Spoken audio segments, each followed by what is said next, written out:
Okay, hello. How's it going, everyone? Welcome to a brand new episode of 27 Outs. As always, I am Ivan alongside Stefan. We are back yet again, just a couple days later, with our second show of the week. Again, friendly reminder for those of you who may not have heard this yet. Yes, you no longer have to wait 5 days. You no longer have to wait 6, 7 days. We're here every couple of days because now, we're committing to doing at least 2 shows per week. That's the new minimum. So make sure you guys are here, right? Because if you're not, then you might be missing out on a lot.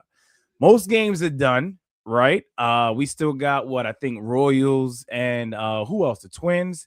And I think Royals, we got the Twins, Guardians and the and Dodgers Dodgers. going Yep. at it. So hmm hopefully you guys, saw some of the action that, took place, not just, earlier today, but, over the past couple of days. And, hopefully if something crazy pops off tonight with the two games that are going on, if we miss it, make sure you guys let us know in the chat for sure. But anyway, here we go around the league. Stefan, how are you feeling? And you know how to get this thing started. I'm good, man. So Razor was just here. I had Rick over, so we just watched the games and kicked it and ate. Let me tell you something, man. So he was like, "Yo, no, I got to be out by like 8:30 because you got the show." I was like, "Nah, man, kick it, hang out and chill." So he just left maybe about 20 minutes ago, and I was getting set up, and I think just being around somebody that loves the game just as much as you do. When I'm not around you, I like to be around him because he kind of gets a deeper appreciation for like the small things, the double plays that get turned. And so we just sitting there, and I had the laptop hooked up to the TV in the living room. So we had the 4 game screens on, and he was like, "Damn, bro, I feel like I'm in the middle of like MLB Network, just watching all these games happen at the same time." He's like, "I felt like I'm in BAM." So it was good catching up with the big fella and just going through the day's games. But um, I see you cut your hair, bro. You went back to the low cut. yeah, we cut the hair, and I trimmed the beard because it was growing, it was uneven. So I Mhm. said, you know what? We're gonna baby face this for about week and a half. And Nah, bro. I say keep. I mean, you could do whatever you want, right? But I think you should keep the low cut, bro. I'm a big fan of the low cut. I mean, I've been rocking low cuts myself for a long time. You know that, but the low nah, I'm cut is just good. Nah, yeah. Also, it's the summertime. It's about to get hot as hell outside. So the last thing I wanted was a big ass mop on my head. When you sweating, it's the summer and it's all gelled up and nasty.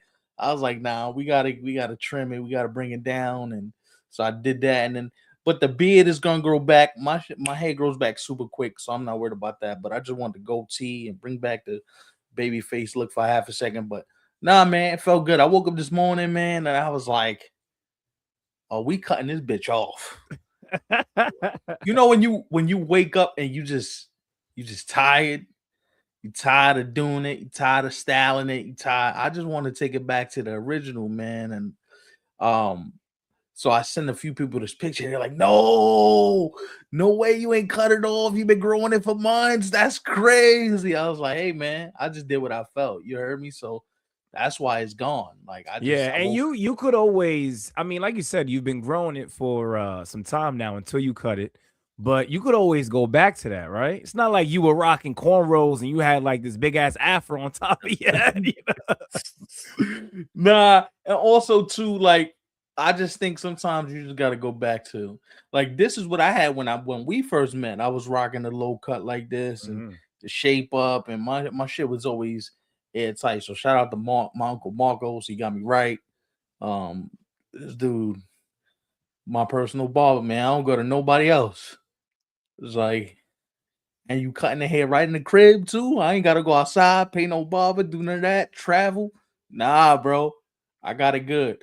Speaking of getting speaking of getting it good, I'm starting the show today with someone or something that I don't know if we've ever started a show with this team before. The Miami Marlins are 5-1. Mhm. I want to start the show with them tonight because just like me cutting my hair is an anomaly, it's a surprise. This show is gonna be a surprise. Hence the title, Irrational Overreactions. You thinking it's 6 games. Why the hell you starting with the Marlins? Well, no, it's not just in 6 games. They have beaten the living daylights out of Chicago White Sox for the last 3 days. Mm-hmm. It has been no contest. Sandy Alcantara throws a no-hitter in front of, guess how many fans were at that game today? Shut out. Shut out. Guess how Mhm. many guess how many fans were at that shutout victory today, bro? Less than 10,000. 6,605. Holy. That was the amount of people that were at the ballpark to watch the Marlins win their 5th out of their last 6 games.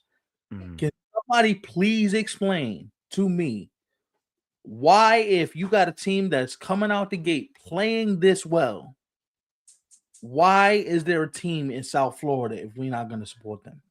Can somebody please explain this to me? I Yeah, really would love to know I the answer agree to with this. you. One, I think it kind of stems from, if I had to take a guess, right, on the outside looking in, I think it stems from the Marlins not necessarily having, consistency for a while now, right? Like we've seen the Marlins, sneak in, clinch a playoff berth here. They might do it again the next few seasons that go by. But for the most part, the Marlins aren't what they once were, especially if you're a Marlins fan who has been of the fan, a fan of the team, excuse me, rather, for over like 25, 30 years, because going back to when they last won a World Series, I remember was back in '03 when they defeated the Yankees. But even then, right, they were a much better team. They had better players. Not to discredit, who's on the Marlins right now. They definitely have some quality starters. They got some Mhm. upcoming stars as well, like Stowers and others. But Yeah. I don't know. It's a little confusing. I wonder So why. here's what I'm gonna say, and here's why it's confusing to me. When you got young players like Owen Cassie, Jacob Marcy, you got Augustine Ramirez, you got the pitching that they have. That's a fun team to watch. Hmm. Why Xavier Edwards? Why are we not going out to Marlin games and watching the team win? Now, I get it.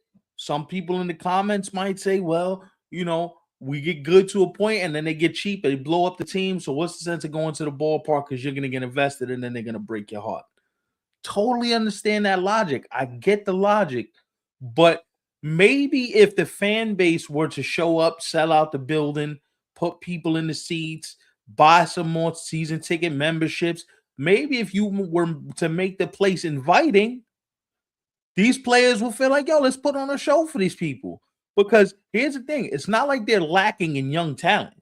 They got plenty of young talent. It's just a matter of, is it worth keeping a young talent if nobody's getting? Now, I get it. It's a day game. It's the middle of the day. I understand this. Florida, people And it's got a jobs. weekday too. People are at work. Yeah. People got jobs. I get it. But all these night games should be at least 28, 30,000 in there, bro. Yeah, it's a damn shame, but this is the truth, right? Like the Like, WBC games had a higher attendance than the actual team that's from the which Miami and the Marlins. is, yo, that's the fact that you even had to bring that up as a subplot is insane to me. How is it Hmm. that the World Baseball Classic, an event that you see every couple of seasons, consistently outdraws the team that calls that place its own ballpark? Right. Like, I don't understand that, and I don't want to hear strength of schedule. Oh, they beat up on the Rockies and then they beat up on the White Sox. Not too long ago, you were the Rockies and White Sox. Right. They were like right after them. So it's like, you can't act like you're holier than thou now when you were just in the same similar position as the teams that you just beat. Hmm. Now, as much me and you love the game. I would have went. Number one, you get to watch great pitching. Yo, I get to see Murakami up close and in person, and the tickets ain't probably that expensive. Oh, I'm in the yard. Hmm. Just off of that alone, I'm in the yard. And then I get to see a youngster like Owen Cassie. I get to see a youngster like Xavier Edwards. I get to see Sandy pitch. I get to see Yuri Perez pitch. I get, you know what I'm saying? Like, there's reasons to go to that yard, and the fact that this fan base in particular continues to struggle. And this goes back to the Jeffrey Lurie days when he owned the team. Remember when he owned the team and they struggled to draw people? And it's like, no wonder why after they won the championships in 97 and '03, they took the wrecking ball to the franchise. Right. You know, one thing that I did want to say, speaking of, you know, the two teams that they have faced to start the year, as you mentioned, in the Rockies and now the White Sox. By the way, shout out to Sandy throwing the shutout, man. I know that must have felt good. It's been a And he while looked since he good. did that. Yeah. He looked good, But yeah. I do want to say, shout out to the Marlins for actually winning most of those games, right? I know they're two really bad teams, but as I just mentioned a few seconds ago, the Marlins, once upon a time, were right up there with them, right? Yeah. So, you know, it's a good sign for Marlins fans. I know we're talking about them not showing up to the ballpark, but it must be a good feeling to no longer be in the cellar. Like, you know, you're actually crawling your way out, or climbing Which is, rather. but credit to Peter Bendix, credit to the manager, McCullough, for bringing an environment. Yo, we're gonna play hard every day, no matter who's in the building, no matter who's here, no matter what the circumstances. We're going to play hard every single day, and this is how you build a winning organization and a winning culture. Is maybe it does take them a while. And here's the other thing too, and why you feel bad for the players, you feel bad for the support staff and the management and the coaches. Yo, a lockout's gonna do nothing but diminish and repress those feelings even more to go to the ballpark. Because now you're telling me I got a fun young team. I got a team that could compete for a playoff spot at the very least. Who, if you get in a short series with us, we could be tough to beat with the pitching that they have. By the way, Junk yesterday was incredible. He that brother is incredible. And so now you're telling me that number one, you're gonna there's about to be a work stoppage, and we don't know when we're playing. And now we got a good team, and you don't want to come out, and then we have to deal with the potential that there may not be baseball in 2027. How do you tell the fan base, yo, spend your hard-earned money, come to the ballpark? I know we got a fun team. I know we're asking you to give a lot as fans, because who knows what the team looks like coming out of that lockout, Mm-hmm. right? Now, how they perform this season is going to be a huge indicator of how you move forward in terms of the players you keep, the players you trade, It all might those. it might be dead in there, bro. After that lockout, like if we're having this conversation right Yes, now, a full yes, season before what's yes. bound to happen, you know, in Yep. just a year or so, right? Mm-hmm. What's gonna happen coming out of that? Like if you said how many people were in the building, 6,000 something, that might Six be cut thousand, into half after the six lockout. thousand, 6,605. Right. It might be down to 3,000, maybe only 4,000 people. That's crazy. And then the thing is like, it makes you question, and I don't know if this is a controversial take, and if it is, I want to know what you think about this. Doesn't it make you question whether it should be baseball in Florida begin with? Because the Rays don't draw, Right. Yeah. the Marlins don't draw. Hmm. So if we're putting good teams on the field and we can't draw, and now you're telling me there's going to be a work stoppage, and you're not really sure how this is going to manifest itself. What business are we running here? What kind of business is this? And to go back to your point about, you know, whether there should be baseball in Florida too, like even, you know, because I think the Rays have had more successful seasons at this point in the 2000s, you know, even to the 2010s, the 2020s, Yep. however you want to put it. But even then, I remember there were moments like the Rays being in the playoffs. You look around and it's like, yo, where y'all at in Tampa? Like, y'all not showing up. Like, the team is actually good, you know? I mean, heck, they even made it to a World Series. I mean, they lost to the Dodgers, right? But they made it. No, in '08 they also made the series against the Phillies and lost. Phillies again, right? Yeah. Yeah, they won the series in '08. And it's like, listen, I understand taking a family of four to a game is expensive. The parking, the food, the foam fingers, the jerseys, any. That's another thing too, bro. Thank you for mentioning that. Cause while I do get it, right? When teams are better, especially teams that you don't really see them play good baseball, when they finally get to that point, Yeah. You do want people to show up. But let's be honest, bro. A lot of these teams, these owners, like they don't Hmm. really make it family friendly, right? Because at that point you're talking maybe showing up with 3, 4, maybe even 5 people, depending on how Yep. many kids you have. You and your partner. So how much money are you really spending? As you mentioned, ticket price, parking, food. Parking, food, Maybe you want alcohol. Like it's crazy. or if the kids want a foam finger, ice cream, Something, candy. yeah. And it's like, now, granted, Marlins Park isn't Yankee Stadium. I'm assuming the concession prices aren't as exorbitant, or Citi Field, or maybe even a place like Citizens Bank Park. But you have to give the players something to look forward to.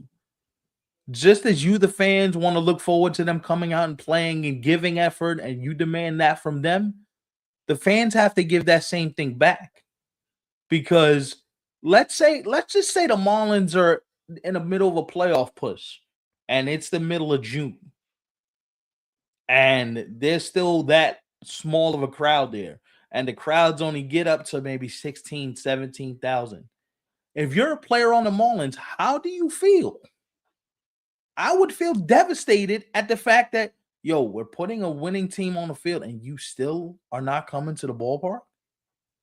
And then you can't use the excuse in Florida. Well, we'll wait till the temperature warms up, That's a problem that we have up here in the Northeast. which is fine. But number one, it's always nice in Florida, and you in a dome, so the weather shouldn't even be a problem. Mhm. At this point, the Marlins have more of an upside than the Tampa Bay Rays because the amount of young players you have to look forward to watching. Now I get it. The Rays have Junior Caminero. The Rays got Johnny DeLuca. They got some players. I'm not saying that the Rays can't compete, but they don't have a Yuri Perez throwing for them. You don't have a Sandy throwing for you. Now, it was great to see Shane McClanahan on the mound for the first time in 973 days. That's right, I said it. 973 days is that's great. That's a great feeling. And Armand with a great point here. What's up, Armand? How are you? The problem with Florida is that a lot of people are fans of other teams. Yeah, there's a lot of Yeah, but transplants. there's only two. All right, I understand there's more than just baseball, right? But the conversation that we're having right now, is Rays and Marlins. If you're from Florida, you got to pick between the Marlins and the Rays. They don't support either team, bro. That's the problem. So at this point, it's worth having a conversation. To go back to Stefan's point, do people even care about baseball in Florida? Like, do y'all really? This is another good point. Exactly. No consistency, bro. That's the thing. That's that's another good point. Because here now, and I'm gonna play devil's advocate for the people that are gonna watch this, and you're gonna clip this up, bro. And people are gonna hear half the second of a clip and kill us. So let me take the other side so they don't say that we're having a one-sided argument. I understand not trusting the front office, ownership, management. 1,000% get it. Aren't angry if you feel that way as a Marlins fan or a baseball fan in the city of Florida. I can't tell you you're wrong, because the moment they have gotten good, and I mentioned this earlier, 97, they win the series, 98, they blow up the team.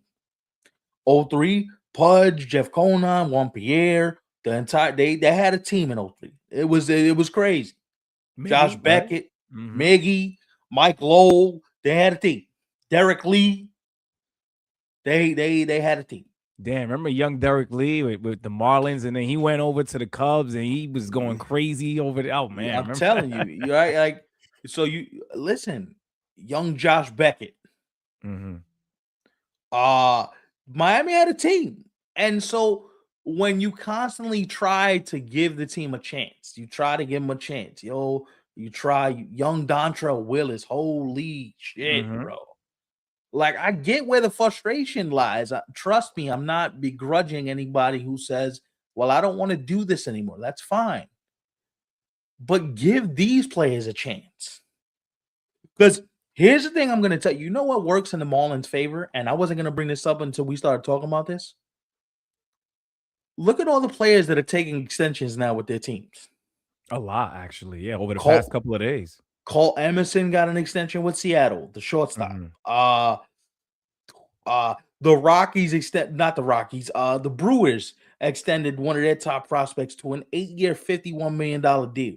Mhm. So you got a lot of these young players who saying, yo, I'll take the bag. By the way, Connor Griffin is close to an extension with the Pirates. As I talk to you now, it could have come down at any moment. He's close to, I think it's 8 years, 130 million is what I heard Wow, last. so he might actually get over 100 because a lot of these guys who have been agreeing to extensions very early, they haven't even been reaching over $100 million. So that's a good sign if he gets that. Well, Cole Emerson got 8 years, 95, but it maxes out at 130.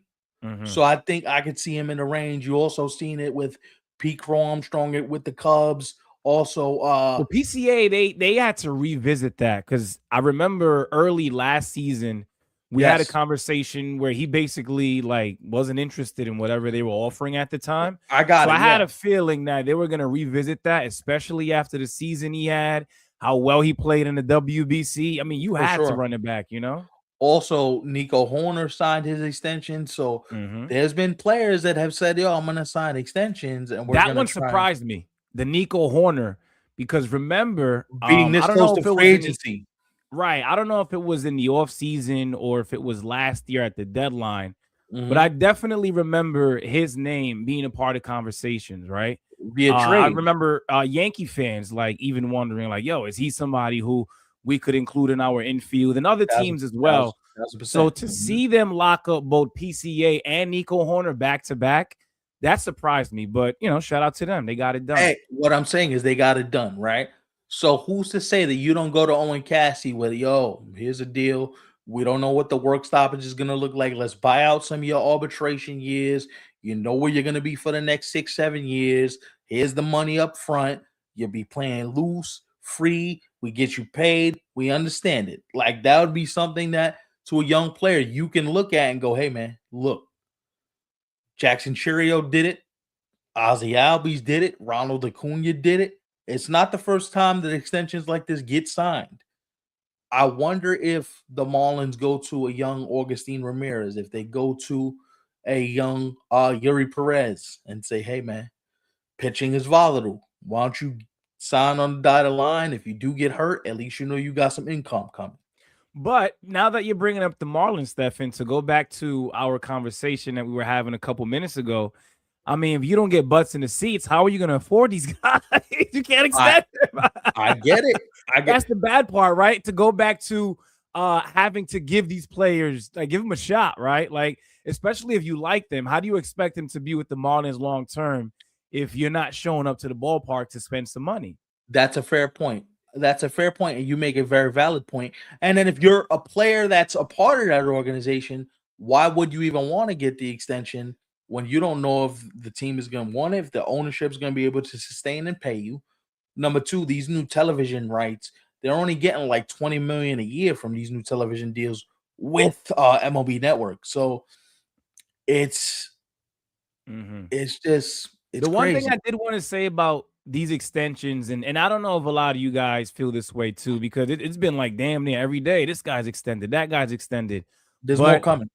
right, I feel like I'm okay with the money that they're dishing out, right? Like we're not talking, 200, $300 million. So I understand like these teams don't have to give up too much money. Yeah. But what I don't like is, these players, like you're already receiving life-changing money before Yes. even being called up to the big leagues. That's my Yeah. only issue. That's my only issue. And it's not even about the teams giving I love the fact that they're able to land a guy for like 6, 7 years at only 80 to $90 million. That's a huge plus. So like But we're talking about guys, for example, the Brewers extended that kid who I think he's still down in AAA. You Cooper mentioned Pratt. Griffin, right? Cooper You Pratt. mentioned Griffin for the Pirates. We Yeah. saw him in spring training. Yeah. He's still in AAA. I mean, eventually we're going to see him this season, He'll but it's like, damn, it's kind of I'll tell you this. crazy. What's today? Today is April 1st.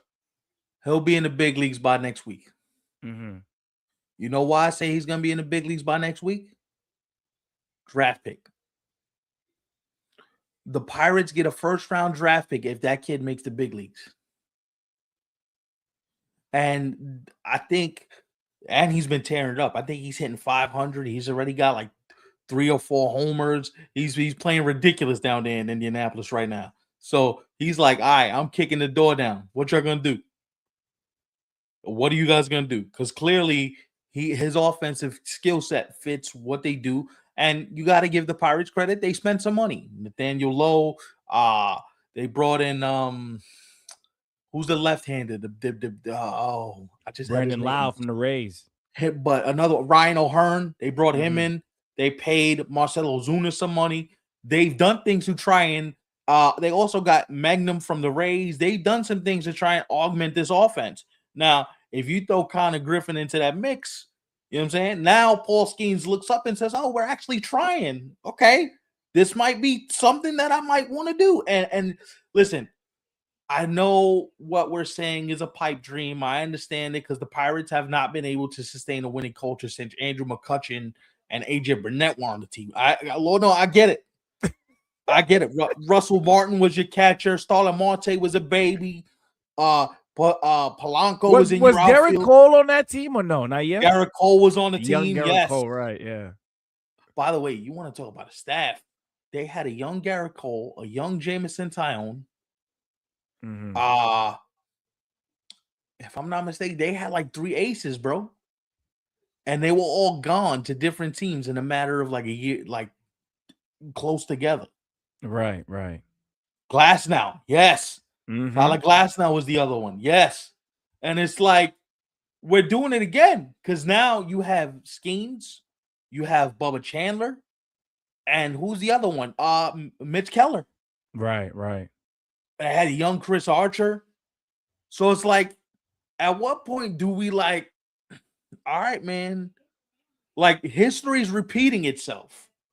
When do you want to start extending some of these players so that so you can get an irrational overreaction from the city of Pittsburgh? So you don't have to put O'Neal Cruz in center field. By the way, he messed it up for them again, right? There was a ball that was hit to the gap where Reynolds and Cruz met. And I don't know if one didn't hear the other, and I don't know what happened. Bottom line is the ball drops in between them. But I remember a couple days ago, you were talking about Cruz and how he looked in center field in that series against the Mets. Boy, he's still messing up for them, just saying. I'm gonna make a joke. I got a better but I have a better chance of playing center field in a motorized wheelchair with 4 wheels and a battery-empowered chair than he does on 2 functioning limbs and an arm that could throw. Send that man to the gulag. Please. Yo, at this point, we're gonna send you to instructional league. You gotta figure this out, bro. You're costing us getting, and I'm telling you right now, you're killing his trade value. You are killing his trade value. Mm-hmm. And a part of me does not feel bad. You know why a part of me doesn't feel bad? Because compose yourself, Steph. I'm not even a Pirate fan and I'm mad at this. Do you know why? Because Ben Cherington, what made it in your brain to say O'Neal Cruz can play center field? All because you didn't want to pay somebody to play the position? You out of your mind. Ben Cherington is my boy. How do you have a job at this point? They have been terrible. Also, Bob Nutting, good for you for being a cheapskate and not putting money into the team. You were sitting here and you were telling me, even at his advanced age, you'd rather not have Andrew McCutchen out there patrolling your outfield, but you'd rather have this klutz of an outfielder, O'Neal Cruz, out there bumming and yucking it up. Oh, but God forbid we let a veteran in the clubhouse that knows what he's doing, that knows the city, that wanted to come back, that you shat on publicly at your fan fest. Yeah, he actually took it personal that they didn't bring him back. I remember because I remember over the course of like a couple of days, he started like changing certain things on social media that may have like included the Pirates and whatnot. So even he himself and Andrew McCutcheon was over it too. Rick, Rick, Rick with the point. A small part of the reason that teams are beginning to afford these contracts to these kids is because they're saving money on an ongoing cost for MLB teams because they are also. Can I let you in a little secret? You're going to see a lot more teams being sold after we come back from this lockout. The Padres. Guess how much the Padres are going to sell for? Is it 3 billion, 4 billion, something like that, right? 3.7. Mm-hmm. They are now estimated to be selling for 3.7 billion. Now, granted, you got some heavy hitters in there. You got Joe Lacob.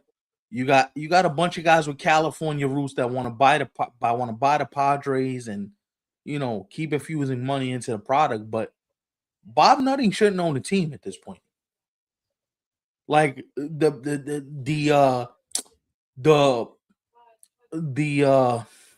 Pohlad family in Minnesota, you shouldn't own the team at this point. Mm-hmm.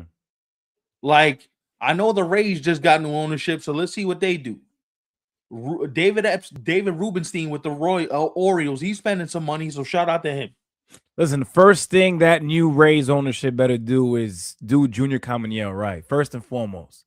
I know you got to worry about the ballpark and all that extra stuff, but when it comes to the actual team, that roster, make sure you Yeah, lock that man up for the next I 7 to 10 years if you could. I would agree with you because he's gonna be missed at Tampa Bay Ray. That brother is sensational. With that being said, enough on the negative and who needs to be sold because Lord knows we could be here all day. I saw something that caught my attention over the last couple days, and that is you're seeing a lot more teams start to declare themselves.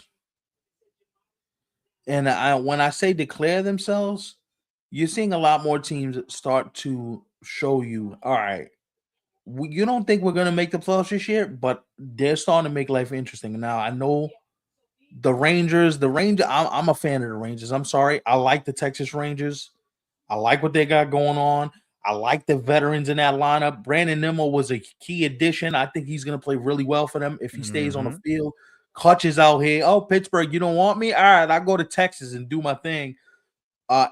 Duran, I like Ezekiel Duran. Their outfielder, he homered for the first time in they said 300 at bats the other day. So it's been a while since he had homered. Uh they just got a bunch of young talent. Evan Carter, but you know who my boy is. I'm still a wide Langford believer. I love that kid. He hit a triple yesterday. Ivan. Most people would have broke this down. It would have been a double. It's in the gap. He's chilling. This kid turns on the afterburner and is flying around second base. And I'm sitting here in the chair going, holy, he is flying, bro, to the point where you literally see him. He's running and he's looking back at the outfielder like, come on, throw me out. I lost my mind. You know who I really like watching run the bases? I forget his name. Is it Chandler? Is he plays for the Rays? Is it Chandler Sampson?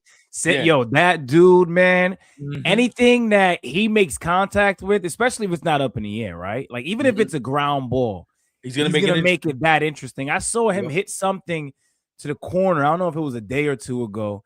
Yep. And dude, it was like the triple was. I mean, listen, whether they made a throw or not is besides the point. It don't He even would have matter been in when there. guys Yeah. like that are running. They're He'd have literally been in there. flying. Mm-hmm. But going back to Texas, I like that rotation. It's kind of sneaky good. Evaldi, DeGrom, Jack Leiter, Kumar Rocker. I don't like it. Not bad. Mm-hmm. Not bad. If you can keep everybody together, if you keep DeGrom healthy, by the way, DeGrom scares me because you want to know what his first heater was? His first pitch of the game was 99. And I was like, all right, 99. Got a little adrenaline first game of the season. His first slider, bro. Guess what the radar gun read on his first slider? 97. 95 miles an hour, bro. He's crazy, bro. He's something else. on a slider. Forget about on a slide. Mackenzie Gore is another one. Thank you, Rick. Did Pete Alonso took him yard yesterday, right? Did he or Oh, no? he homered off him. His first home run Right. as an Oriole. Yeah. A Yeah. little Met on Met crime. Mm-hmm. Former Met on Met crime. But nah, man. Mackenzie, listen, that's a fearsome foursome. You going, I'm going to Grom, I'm going Mackenzie Gore, I'm going Nathan Evaldi, I'm going Jack Leiter, and I'm going Kumar Rockers, your number 5 starter. My only issue, Let's and have again, fun. I love the Grom and Evaldi. I just don't know if they could give you definitely not 30 starts, right? But No. maybe more so like 22 to 25. But here's the thing, right? When you're in a division such as the American League West, and you got a hungry A's team, and Yeah. you got the Astros. By the way, the Astros, man, yo, a healthy Yordan Alvarez is unbelievable. I mean, that Mhm. home run that Correa hit earlier today against Crochet to give the Astros the The lead. lead. Listen, Mhm. that Astros team is special, but you got the Mhm. Astros, of course, the team that won the division and went all the way to the ALCS in the Seattle. Mariners, right? Mhm. Like, I wonder if the deeper you get into the 2026 regular season and you're the Rangers, I wonder if because they kind of need this at their age, right? Of all the Yeah. end of Grom, they need to miss those starts. Like that's how you get to actually have them out there, to For make as many October. starts is when you give them, those little days off and whatnot. But I Mhm. wonder if giving them, of all the 5 starts off, the Grom, maybe the same thing, 5 to 7 starts off. I Mhm. wonder if those games end up biting you in the end because you don't have them on the mound and you have whomever, right? And because their division is so competitive, as That's you what I'm eloquently saying. So you can't pointed out, really afford to, damn, we you can't you have DeGrom miss you like you 5 starts this year. so right now, if you're the Texas Rangers, the best thing you hope is that Seattle doesn't find the mojo from last year. I listen, Oh, I, Houston. I think, I think, listen, that Seattle rotation, bro, they are picking up exactly where they left off, bro. They look really good. They look good now. Luis Castillo did look good the other night against the Yankees. He was sensational. Mm-hmm. The Yankees did, they did end up scoring after George Kirby left the game. By the way, that Yankee pitching staff ain't nothing to sneeze at either. We Cam Schlittler looking like who? Mm-hmm. Who? Best pitcher in the listen, Cam Schlittler is making the argument. He might be the best pitcher on the Yankee staff. That includes a Garrett Cole soon to be returning, includes Max Fried. I can't do it, bro. I can't. Now, if you want to argue stuff wise, that's a different Yes. conversation. But I don't think Cam could ever do what Max Fried has already done. I don't think he could ever do what Garrett Cole has done. I don't see it, bro. Well, Yo, we'll these are see. really good players, bro. Well, This is like Max Fried, Garrett Cole. When you're talking like the best seasons out of the two of those guys, I don't see Cam doing it. But Cam, listen, he's got really good stuff, for we'll sure. see. This is the same dude that walked into Yankee Stadium for a do or die postseason game and told the White Sox, "Yo, hold my clam chowder real quick while The I Red cave Sox, yeah, yeah, 12 yeah. of Mhm. y'all." Mhm.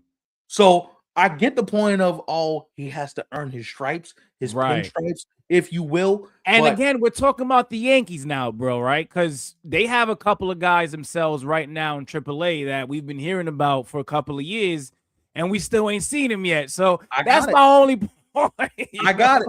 Like, I got it. What I'm saying to you is the Yankees went toe to toe with perhaps the best staff in the American League and gave up.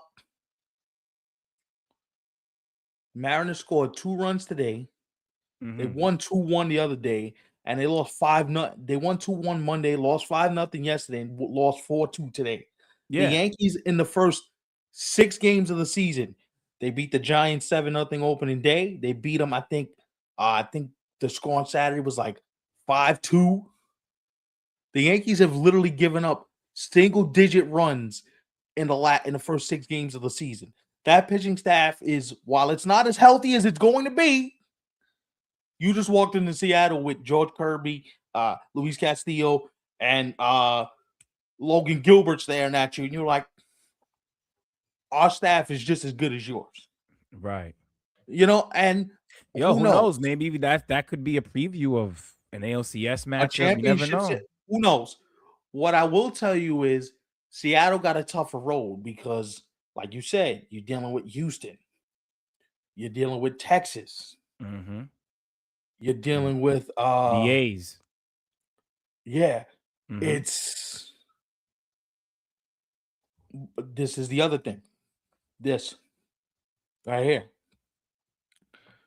Like No, well, I hear you. I definitely hear you, Rick. But Stefan, I've told you this before. I'm one Yankee fan, who doesn't get too high no. on when they talk about certain guys, Yeah. and not not to really, make it seem like I'm coming at Cam Schlittler, right? Because No, I no. again, I mentioned the stuff is really good. I can only Fair. imagine how high the ceiling could be for him, right? Fair. But 1,000% fair. I have to see it play out, right? And it could Well, also be another thing where maybe he ends up like a Severino, where he only gives us a couple of good years and then goodbye.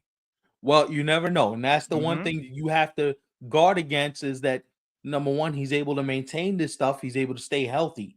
Mm-hmm. But if we're sitting here, listen, this is what I want you to, this is what I'm trying to get people to understand. You have people like Max Fried, Garrett Cole, and Carlos Rodon going, yo, we're not even the best pitchers on the team. And one of the pitchers is in AAA right now, Carlos Legrand, and the other one is up here with us, and he is shoving.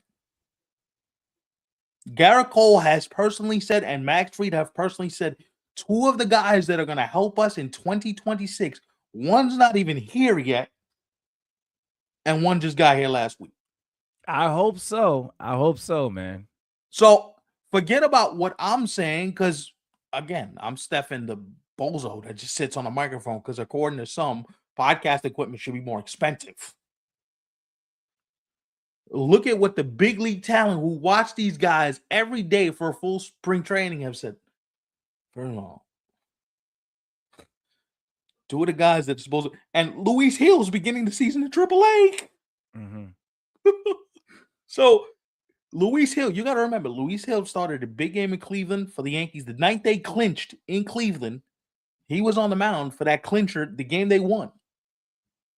And he's in AAA. So while I get the point, pitching wins championships. And right now, you can make the argument that Seattle, the Yankees, the Phillies, Mm-hmm. the Rangers. help me out, Texas. Mm-hmm. All right. You can make an argument that those four teams in particular might be the four teams, injury permitting, that might be standing here going, y'all don't got the depth to mess with us. Because here's the thing I'm also trying to figure out. It's like I always say, you need 10 starters to get through a season. I just think that that's true. You need at least 10 guys to get through a season, because at some point somebody's going to get hurt. That's why I want to see for the Mets, I want to see a Jonah Tong take the next step. I want to see a who's the kid that got hurt that had Tommy John? What's his name? I'm drawing a blank. Is he in the minors? He was, but he made a brief big league appearance a couple years ago, Mm-hmm. and he blew out his arm. Razor, help me out. Who's that? Yeah. Who's that Mets pitcher? Oh, Jesus. I can't I'm remember myself right now. I'm drawing drawing a a blank. blank. But you know who I'm talking about. Mm-hmm. There's one guy, Christian Scott. Thank you. Right. If Christian Scott and Jonah Tong can be the back half of that rotation, that's not fair, because now we're talking about Freddie, McLean, and Kodai Senga looks like the Kodai Senga of old. Mm-hmm. If you rolling out with those four dudes, then I don't want to Mets in a short series. No thanks. Nope. Yeah. Speaking of the Mets, Nope. there's one thing I did want to mention, and listen, I love Lindor. I'm a big fan of him. Been a fan of Lindor since before the Mets days, dating back to when he was with the Cleveland Guardians, playing alongside a young Jose Ramirez, who is, of course, now there all by his damn self, unfortunately. But Lindor, whatever it is that you're going through, bro, listen, I hope you shake it off. But this is not the Francisco Lindor that I think the Mets are trying to see early on in the year. Did you see what happened? I don't want to come at him too much for getting picked off, because I could also flip it on Jazz too, right? Jazz had the same exact thing Yep. happen to him too. So I'm not gonna crucify Lindor for that. But Mhm. bro, you telling me you don't know how many outs are, there, you don't know how many outs there Mhm. are while Yep. you are on defense and the ball Mhm. is actually hit to you. So Yep. rather than turning a double play, you get the four. Mind you, he could have done it himself, bro. He got Mhm. the force out, steps on second, made no throw to first base, all because he was lost and unaware of how many outs there were in the inning. Well, Listen, I understand things happen, but I don't expect to see that out of a guy like Francisco Lindor, right? Who many oh, believe, listen, I know Steve Cohen made it clear, but again, who many believe, Armand, I don't know if you felt this way, but a lot of Mets fans did, should have been named the captain, right? Doesn't look good. well, look, what I'm about to say is about to blow your socks off, so get ready. I don't know if this is good. I don't know if it's bad. This is Francisco Lindor's last year in Queens. Nah, bro. Hold on. You just opened up a can of worms. What the hell are you talking about? Okay. I gotta hear what you gotta say. Listen, chat. I'm gonna sit back and we're gonna debate this here, because I just said I didn't know where he was going. I didn't know if it was good, bad, but this is a curveball. So let me be the first to tell you that the stuff in the locker room that's going on between these two parties is very real. Again, I heard something like a day or two ago, but I thought like they were trying to have a similar conversation back to like what happened last year. Something No, took place. listen,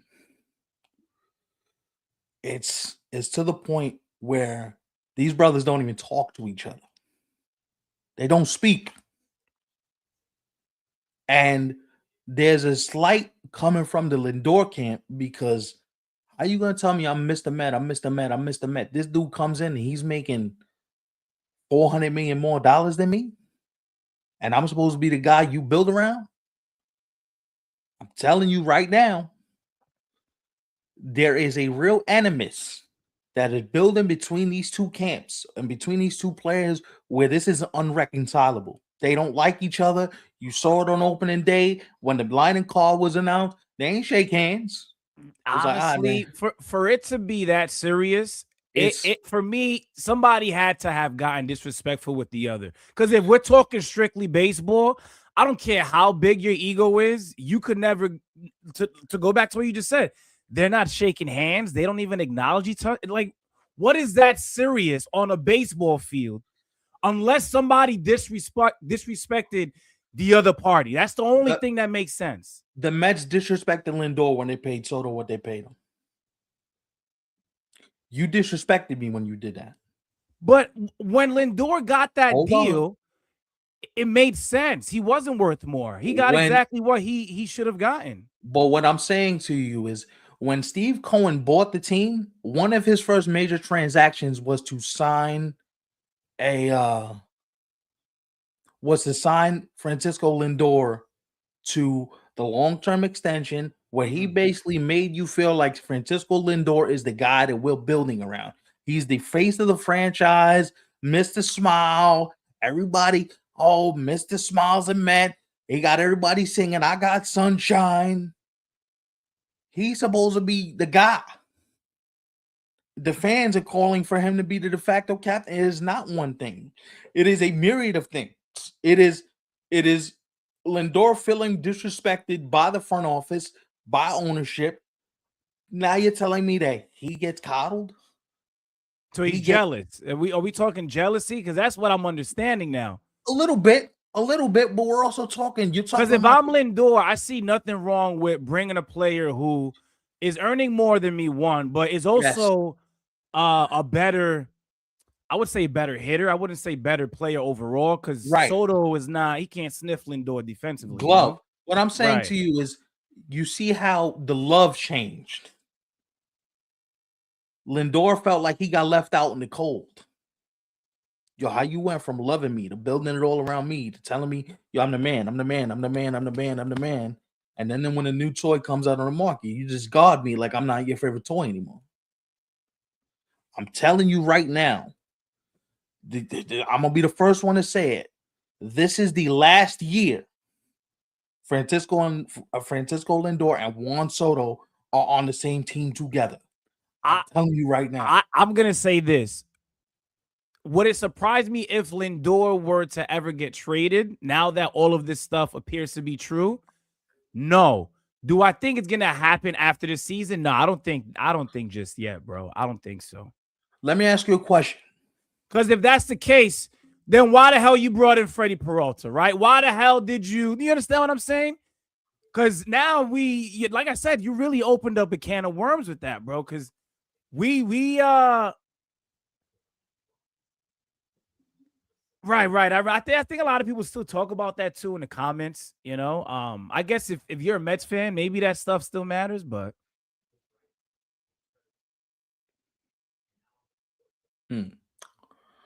What I'm telling you is, I don't know, man. This sounds like Lindor is the problem. I listen again for those who are watching. Not against Lindor. I love Lindor. Lindor is my favorite shortstop in the game right now as I speak.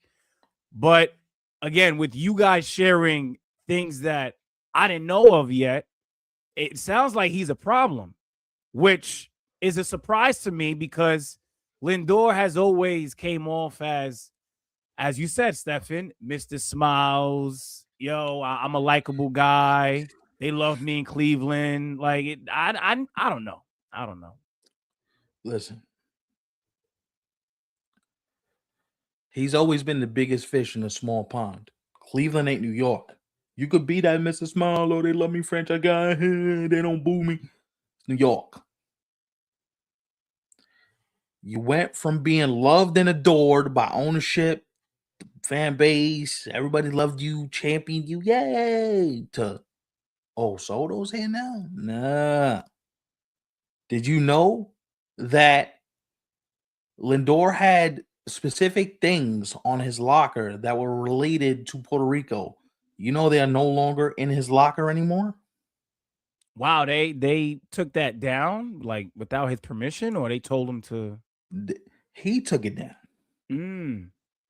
So what I'm trying to tell you without getting into too much of the public business, because a lot of I pretty much what I'm going to tell you is this is sourced information that I'm not going to give you the full details. The reason why I'm telling you what I'm telling you now is because I've heard from people associated with the team, Mm-hmm. right? Associated with the team, he damn near destroyed everything in his crib when he found out what Soto got. He went crazy. I don't understand the other things I understand, but to be bothered at what Juan Soto got when what you signed was probably like 5 years prior, it's a different time, bro. No, but We weren't understand. talking about $700 million deals, not even $600 million deals then, you know? The Well, norm then was 300 million. Maybe you get close to 340, four. Yeah, that's which is about he. it. That's No, what he but got. That's what I'm saying. Juan Soto's not a $700 million player though.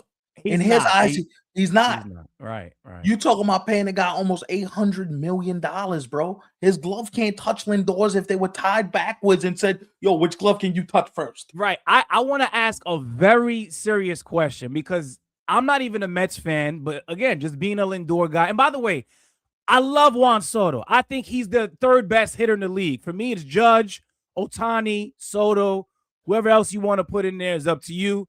But Soto's in my top three in terms of best hitters in Major League Baseball today. I love Agreed. both. If I had to choose between the two, I like Frankie. Nothing wrong with that. If you like Soto, love him if you want, right?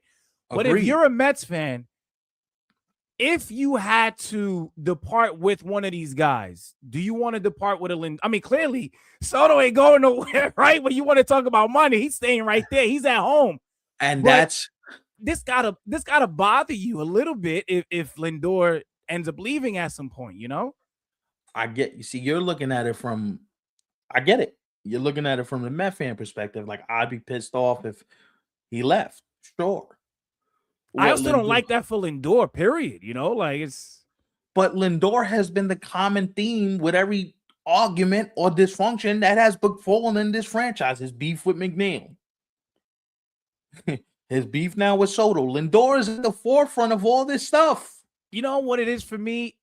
I think I have to face the truth, right? Because I think what you're sharing now and what the chat is sharing too, a lot of these things are new to me, right? So Okay. me being a fan of his for some time now, it's like, damn. So I guess what was out there for some time now was actually true. It's almost unfortunate, you know? So, all right. I'm not going to tell you where I heard this from, but I will tell you that I started hearing stuff around like May of last year, Mhm. like heated arguments on the team bus, like cursing each other out, like not a very nice, fun environment to be in.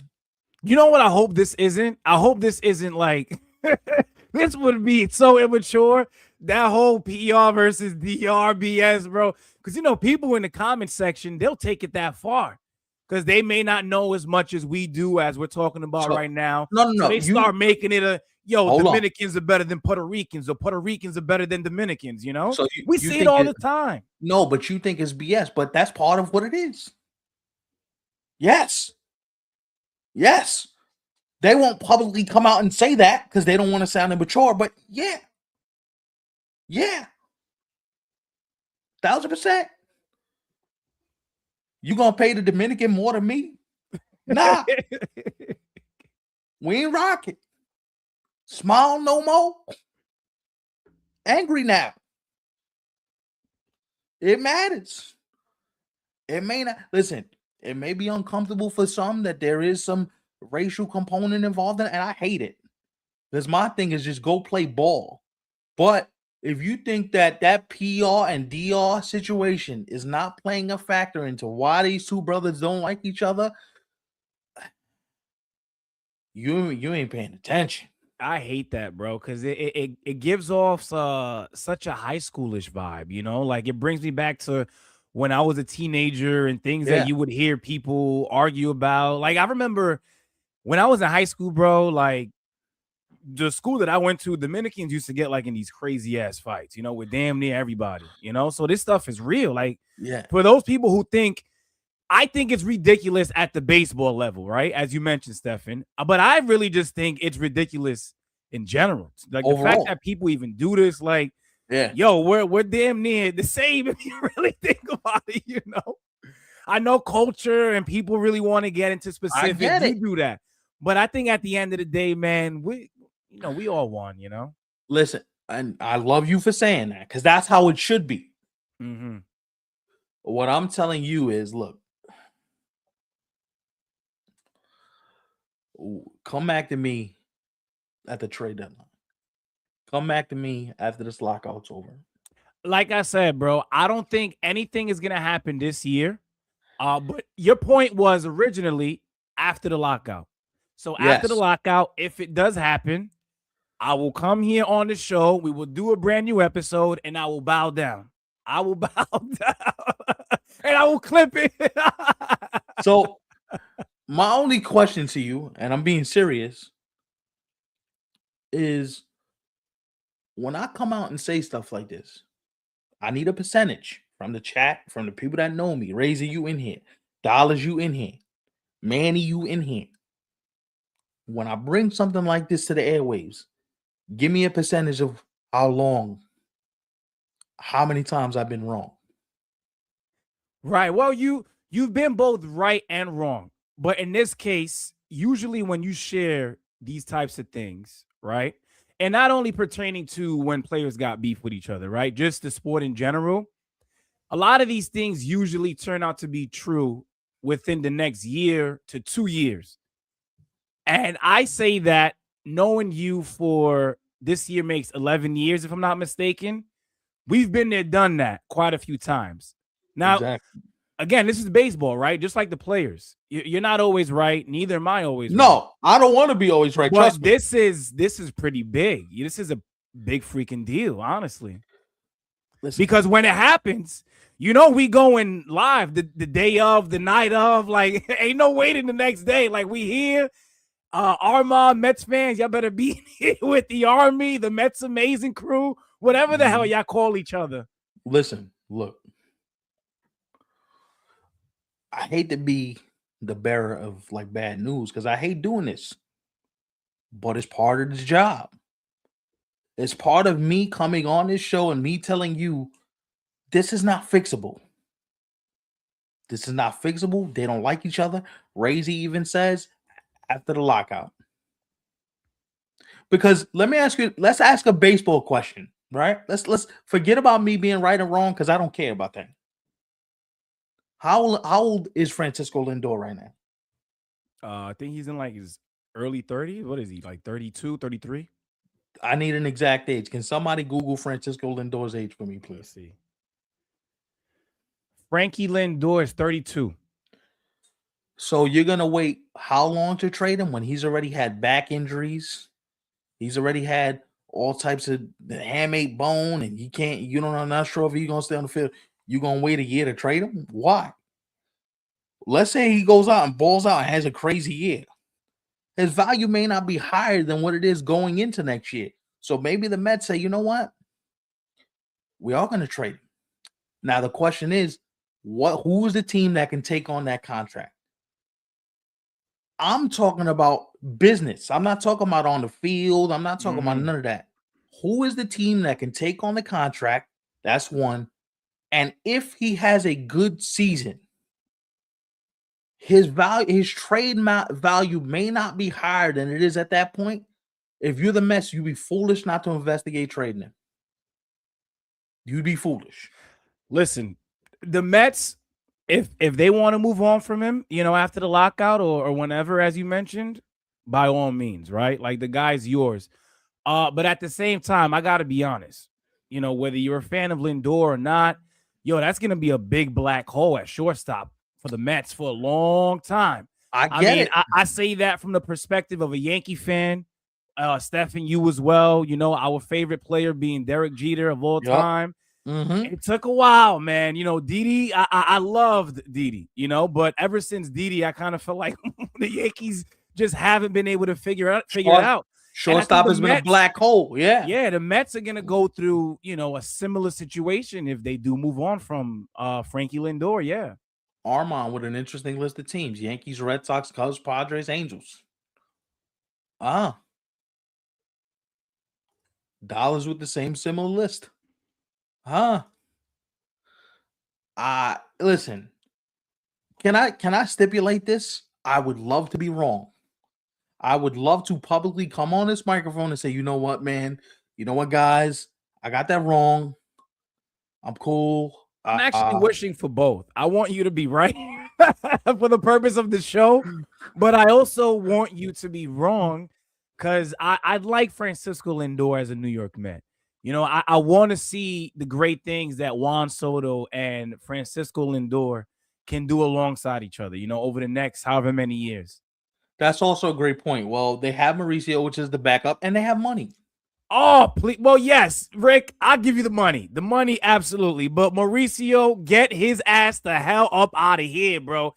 I can't even believe you mentioned him, but the money, you got me there. Absolutely. Well, the money is a big factor in all of this because that's how they got Lindor. So Steve Cohen could literally go out and say, Corey Seager, you're a Met now. Right. And there goes your black hole theory. But do you even want that too? With how expensive his deal is, and he's injury prone. Well, Steve Cohen did conclude one of his press conference answers this spring with "I have money too." Yeah. So let's not forget that the owner of the Mets was like, "Oh, I have money too." So while I get the point of it's a draft, is this the Tommy Pham stream? What's up, Shrek? We missed you, brother. It's one of those things where they're not going to be starved for figuring out who goes in that position. They're not going to be starved. Mm-hmm. Trust me when I tell you. There will be a shortstop that shakes loose and that is free. By the way, Gunnar Henderson, if the Orioles don't re-sign him to a deal, the Orioles may be forced to trade that young brother. Yeah, I So think you don't think he might leave. right? So you don't think the Mets are looking at? Do I want a 33-year-old Francisco Lindor, or do I want a 26-year-old Gunnar Henderson? You take the pick. The black hole won't be black for long. Damn, man, I can't believe that this is reality, man. Lindor, I guess he's the odd man out in Queens. It's crazy. But that's what we've been hearing for like the last year, yo. But it also sounds like he's done it to himself, right? To a degree, Yeah. yes, to a degree. But I also think that the Mets have not made him feel warm and fuzzy inside. And I'm going to use this, and I don't know if this is a fair example, right? What's Aaron Judge's deal? 36 million? I forget the numbers, but maybe something like that. 9 years, 360 is 40 million. Mm-hmm. Is it 40 million? I think it's 40 million. Nobody on the Yankees is above. Where's Cody at? 35? Nobody. You ain't. We're not paying you more than the captain of the team. Hell no. Hell no. There's no way. And you may say, oh, that doesn't matter. That matters. These guys have egos, man. You got to understand. I can't believe that, man, especially with the amount of money they make now, bro. Like, yo, y'all are all stupid freaking rich, bro. Lindor, I understand you may not be making as much as Soto, but you got this massive ass deal with New Balance. You and Shohei Ohtani are the freaking face of the brand, damn near, I get it. But his deal with New Balance plus his contract earnings don't equate to what Juan Soto gets paid per game. They don't. Mets. Right. Yeah. Listen, let me put it to you another way where maybe I can simplify this for you. No, I get it already, bro. Unless you have any new information, I get it. No. I want to hurt. No, I get. And I'm not even a Mets fan, chat. Yo, that's crazy. I can see it. This is what happens when you're just a fan of baseball, right? You watch other teams, you grow a liking for other players. Some of those players end up being some of your faves, aside from your favorite team. So that's what I'm going through right now, What I'm saying to you, and trust me, I'm a fan too. I just see the other side. I've heard free agents say, yo, listen, money is how you keep score. Money is how we keep score with each other. We don't keep score with RBIs, batting titles, or even World Series rings. When they tell you this player has set the market, they don't talk about the achievements they've done on the field. They set the market for what they got paid. They set the market for what they got paid. For example, you don't think after watching give me somebody else that got a rich payday this winter. Just throw a name at me. Tucker? Kyle Tucker. You don't think the next outfield is going? Hold up. Kyle Tucker got 57 damn and 60 million. I'm a better player than Kyle Tucker. Pay me my money. Dylan Cease. You don't think Tariq Cole was going, yo, Dylan Cease got 35 million. If Dylan Cease got 35 million. If Bo Bichette got 42 million. What? Tariq Skubal is looking at Dylan Cease like, I'm about to overlap you by a good $25 to $30 million per year. This is getting out of hand, bro, with these contracts. This is getting ridiculous. We do not keep score by what the score says on the scoreboard. We keep score by the money that is in our check banking accounts. You're talking about petulant children with more money than they know what to do with. Literally.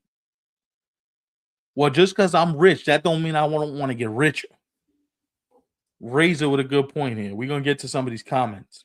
Nah, of course he is Razor, but that's why I said it's Shohei. I mentioned Shohei first and then Lindor. It's crazy, bro. Is that fair? No, it's not fair. But that's the reality in which we live. Mm-hmm. And people, oh, you're crazy. What do you mean? Why would you say it?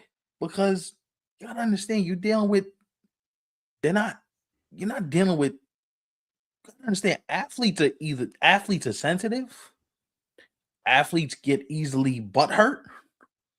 They're prima donnas because all their lives they've been told, yo, you're the best at this.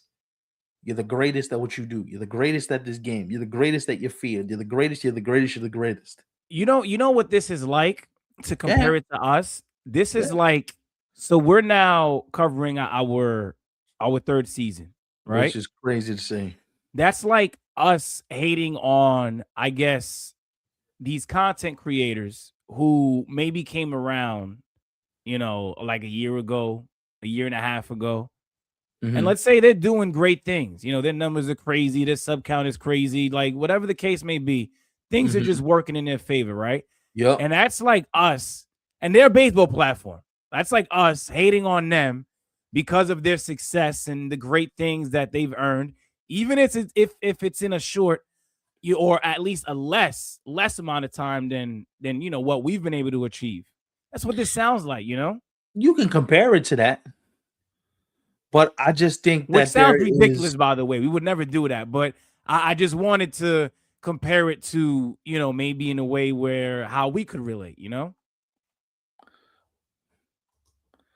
I said that to say Lindor's in another predicament where he's second best or let. That's very important, right? Because Yeah, it sounds like here, Rick don't like Lindor. That's the vibe I'm no, getting. no, it's not that Rick doesn't like Lindor. It's that I think when it comes down to it, like there's a reason why certain things don't hit the airwaves for me because I think it's irresponsible to share some of this stuff. But when I'm telling you the whispers are loud around the league, it's loud, bro. It's loud. It's loud enough where it made me go, ah, there's something here. There's something here. When Soto hugs everybody on the line except for him, something here. When Lindor hugs everybody going down the first baseline, there's something here. So let me ask you this, right? Because again, we're early, very early. Because if it happens, we don't know when, right? But if it does happen, we know it's gonna be a while from now. Yup. What do you say? Because we're gonna have this, because I want to make sure we put this out over the next couple of days in between now and our next show, right? Over the Okay. next few days. Yup. What do you say to the people who aren't on board just yet and they believe like, yo, well, this is still just some BS. Like y'all are trying to get, into the Mets organization and just cause chaos that isn't necessary. Because there's gonna be people like that, right? Well, oh, why are y'all still talking about that? And how do we know if that's real? And this and that. Well, this is why I said come back to me in a year. And if last year wasn't an indication of why how these two brothers don't how they feel about each other, they separated Soto's locker. It's on the other side of the clubhouse. It's documented. It's documented. I didn't make that up. You can go. That's documented. He's on the other side of the room, bro. Come Wow. on, man. Interesting. It's sad that we're even talking about this. I hate it. But when you got a topic around baseball where a lot of people are asking the question, yo, can these brothers even coexist to even try to bring the Mets a championship? I don't know. I don't know. I don't think so. Mm-mm. And the sad part is they're both extremely talented ball players where you can literally be the baseball equivalent in that lineup of Kobe and Shaq. That's why I said, like, that would bother me because I want to see them play for as long as they can together to see the damage that they can do They together, can you do know? right. But I'm saying to you, sometimes sometimes the ego doesn't allow that to even be a thing to take fruit or to take hold or to become a thing because they're so consumed with, yo, this was my team and now he took it from me and now it's his team. And Damn. So they can't just simply be like Jeter and A-Rod who hated each other's guts, but they still play right beside each other. I mean, it happened before. Speaking of that's a guys good who point. hate each other and That's a being fair two of the point. best players in the game, That's a fair point. Like, one is a winner, one is not. Soto has one with the Nationals, right? okay, that's fair. Jeter won with Well, the Yankees. that's A-Rod fair. had to wait until That '09 to finally that's win. that's fair. And I guess that what I'm saying to you is this is why clubhouse culture and having somebody who can bridge the gap is so important. It's sad when you got two veterans acting like a bunch of petulant children because they should be the ones that lead by example. Yo, I ain't gotta like you. I ain't gotta be friends with you. We ain't gotta sing kumbaya and eat frijoles together and hang out. He said frijoles. But fam, let's figure this out. Mm-hmm.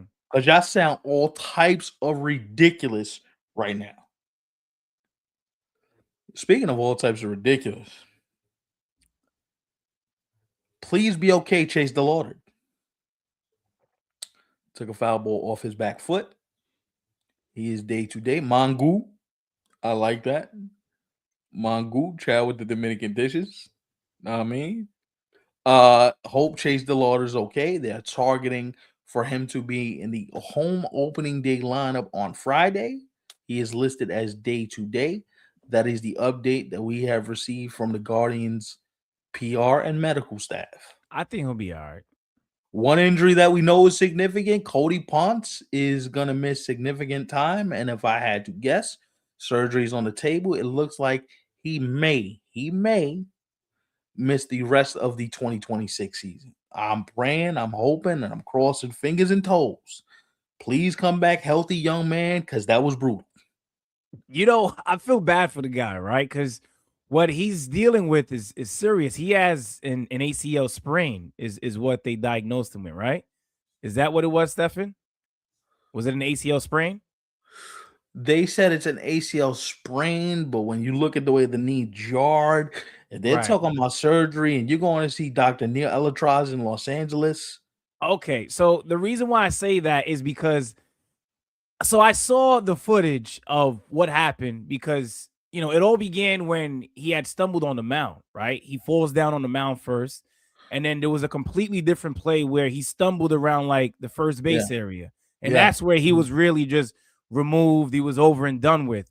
But a Mhm. lot of people in the comment section, this is the bad thing about sports gambling and having all of these companies involved now with Terrible. sports.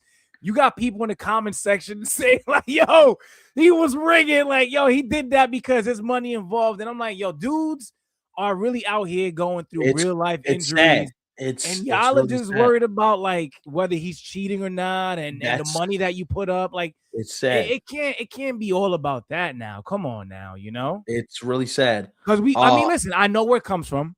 I'm not gonna act like Clase and Ortiz of the Guardians are innocent folks, or at least they're proven until they're innocent until proven guilty, right? Yep.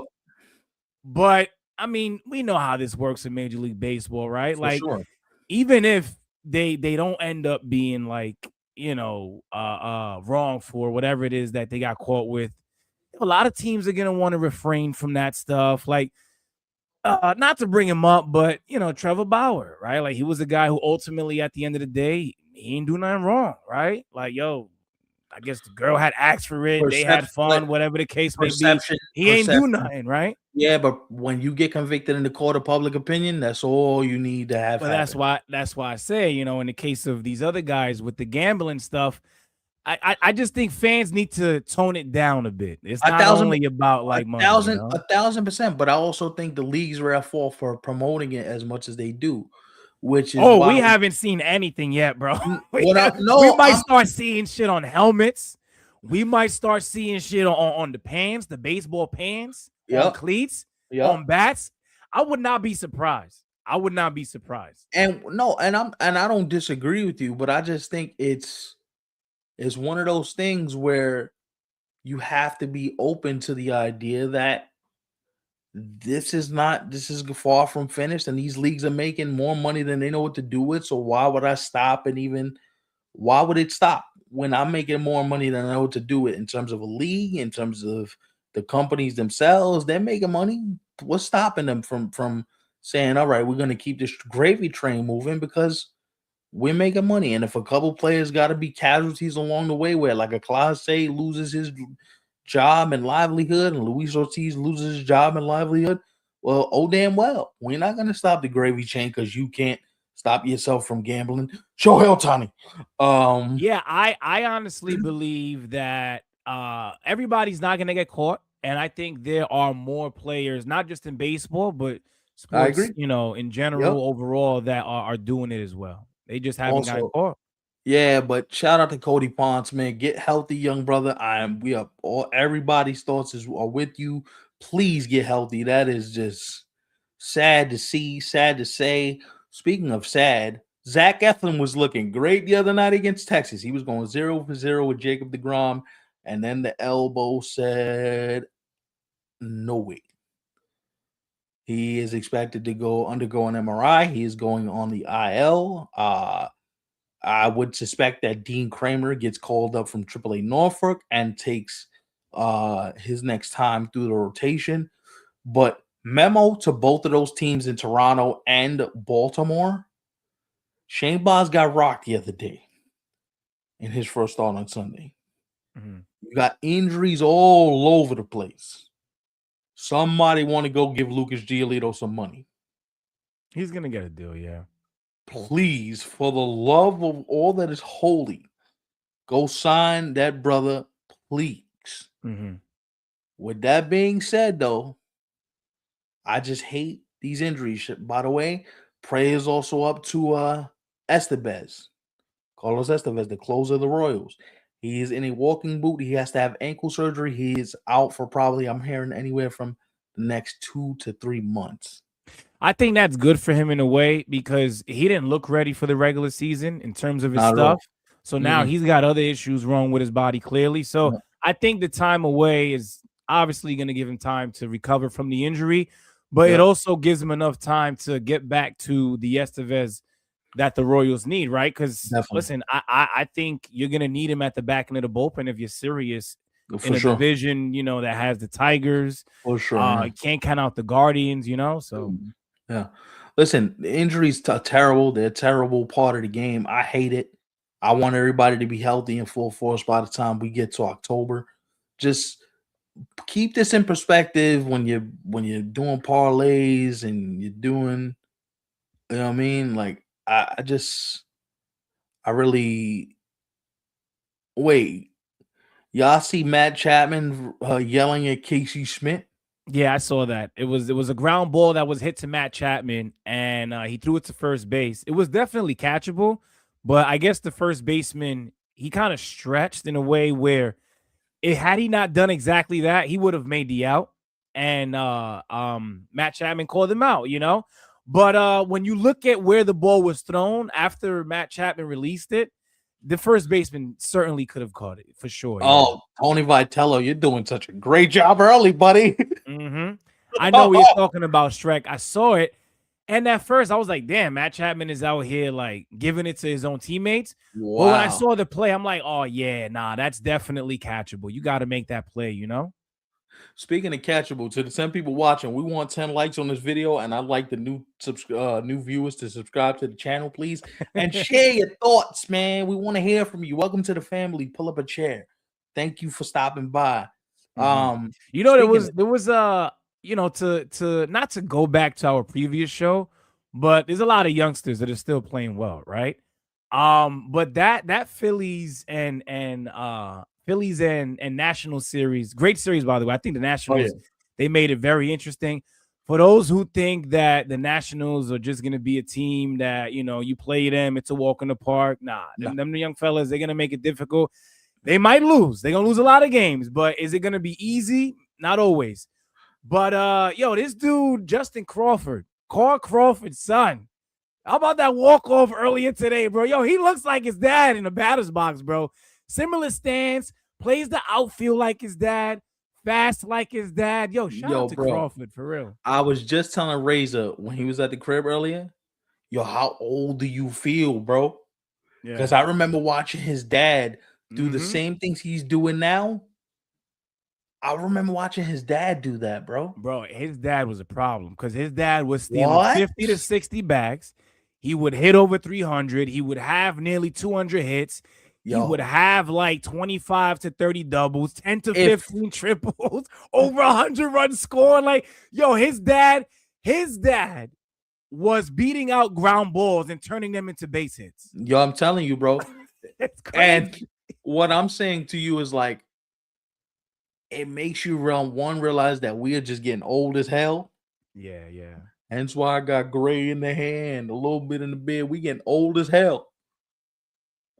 And I'm just like, yo, you look like your dad, bro. If he's Hmm. half the player his dad was, Philly's got a hell of a player. Speaking of the Yeah. Phillies, shout out to Andrew Painter making your big league debut.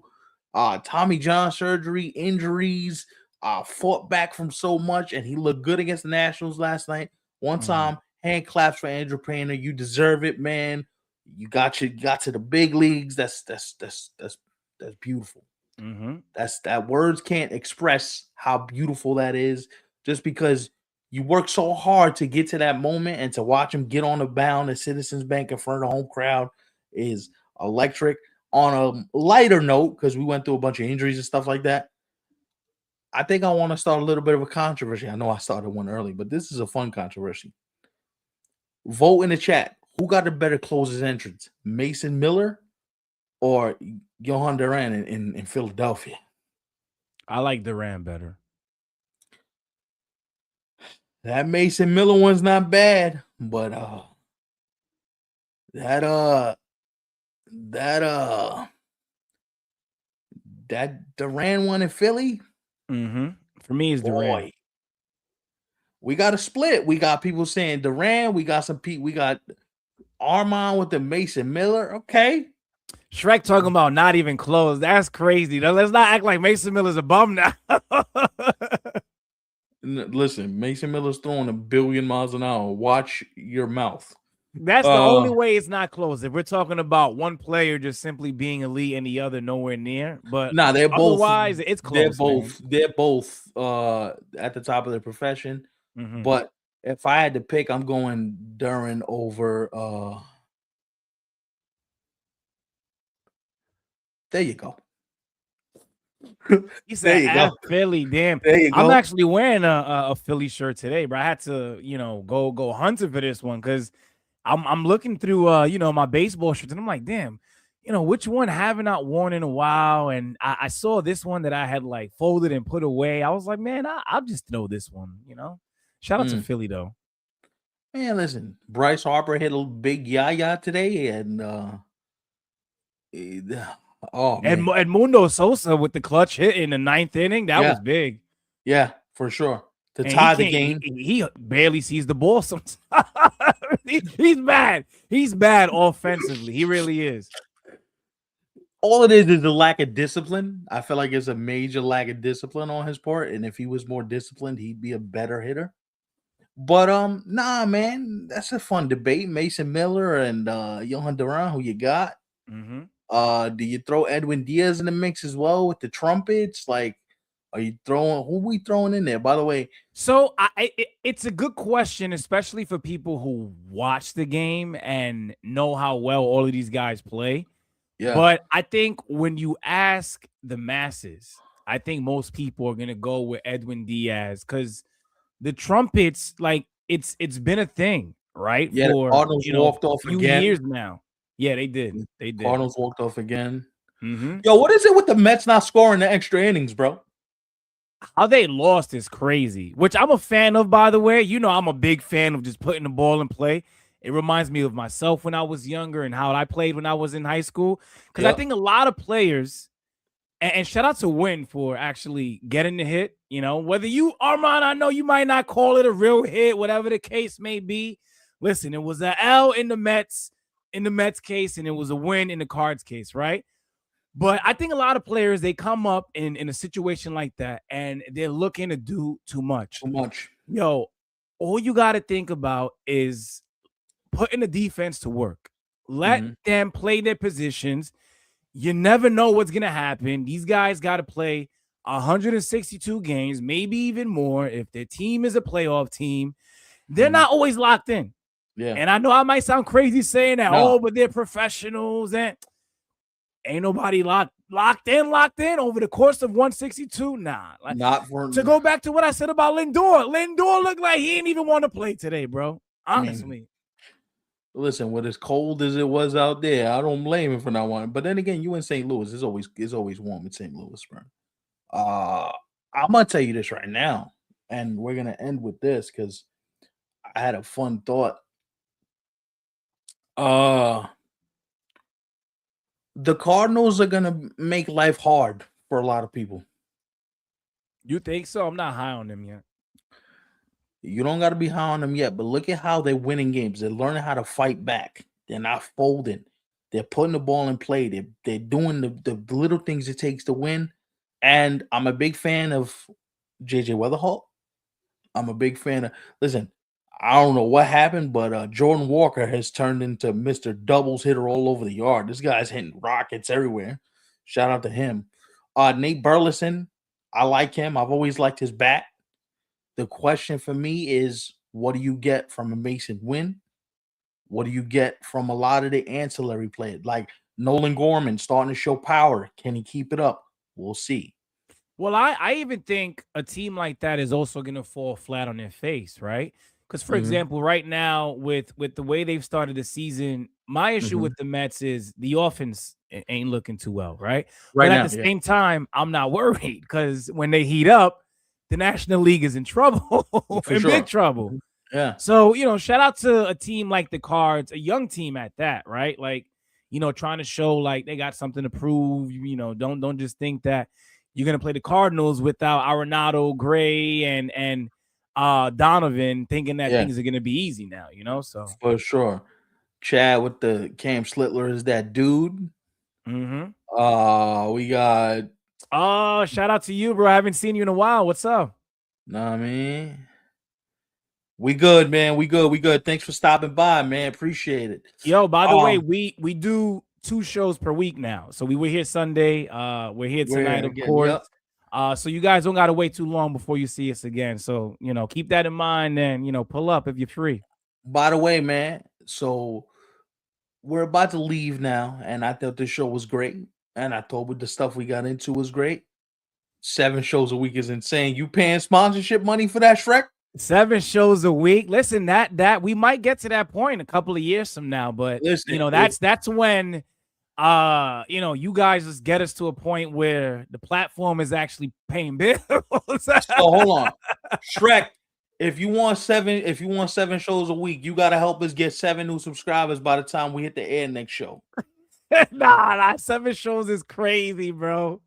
No, what I'm saying is the more subscribers we get, the more in the algorithm we get, right? The more we'll be able to give you guys more content. So I'm Now challenging you can't fall. Shrek, I'm putting you on the spot here, by the way.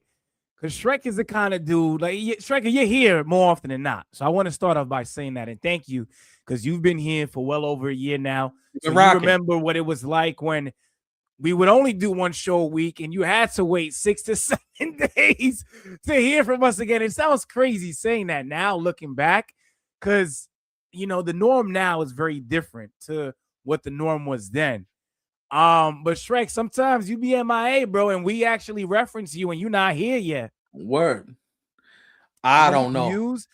So it's not views, it's subs. You guys got to help us get to 1,000 subs. Then that becomes a conversation. Nah, yeah, we got to get to 1,000 subs, but help us get to 500 first, Shrek. I need at least 4 subs, bro. Call some of your Royals friends, man.